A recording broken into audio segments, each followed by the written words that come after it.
All right, so this is a story that grosses me out just talking about it. And that's why I'm not going to deep dive very much into the contents of this actual story, but rather I'm going to present you with the actual case and then I'm going to explain and argue as to why this story does the inverse of what it is, or excuse me, why this message rather does the inverse of what the intention was.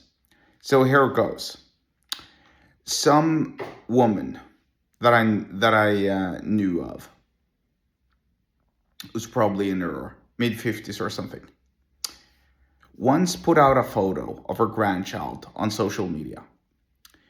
The grandchild, her grandson, was, I don't know, maybe 2 years old, which is a red flag in and of itself because I oppose putting out pictures of other people's kids and your own excuse me, kids, for that matter, because they don't have a say in you putting out the photos, which can lead to a whole slew of legal calamities later down the line. So that's just one. But number two, and this is the gross part, the photo was, the photo contained why can't I say this properly? In the photo, her grandson was completely naked and you could see everything from top to bottom. And I'm gonna stop explaining and going into details right there because it just grosses me out. And it really, I feel like a pedophile just talking about it. We shall see if even this video remains up on YouTube. I don't really know. But yeah, obviously gross. Putting out a photo of another child without clothes on, it's gross, it's inappropriate. Now, I beat myself up still to this very day for why I didn't read the comments of the post, because I personally found it awful.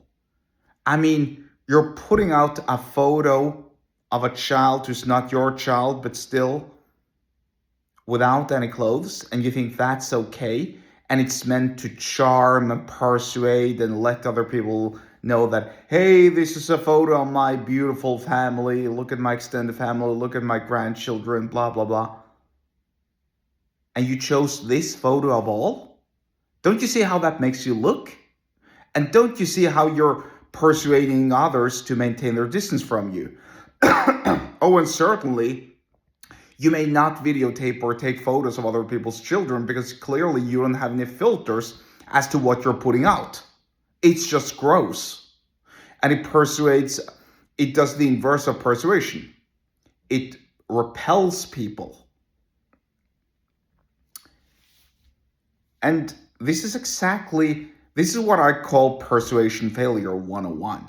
Because it's really the same thing as being fat and obese and teaching people how to be healthy.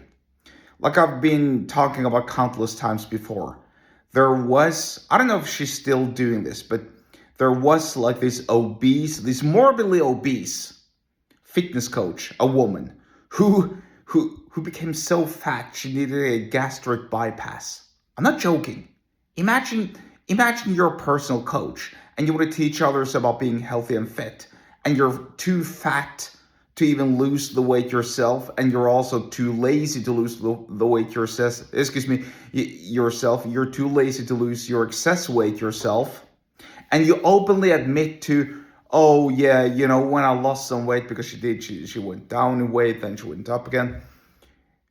She mentioned that when she lost some weight, and when she actually looked good on her photo, she said that, oh yeah, but I felt the cravings for having some chocolate on a Tuesday evening, and then bloop, she ballooned up again. Now let me tell you something. That wasn't just one piece of chocolate on a Tuesday evening. That was chocolate, cake, chips, processed foods, Monday through Sunday. Not a piece of chocolate on a Tuesday afternoon. You don't get fat from doing that. And especially if you're training hard and you're eating healthy, you don't get fat from a piece of chocolate. Nobody even notices it. But anyway, That's another way of persuasion failure. So, obviously, the lesson is don't do things that repel people. And if you want to persuade somebody to do something, well, then actually have the receipts and have the proof to show somebody or to show the rest of the world like you are about your business. Now, with that being said, if you want to learn more about sales, persuasion, and business, and also if you want to join my publisher list where you may reserve an ad spot for your business, get subscribed to my email list. The link to do so is in the episode description wherever you're watching it or listening to this, and I'll see you there.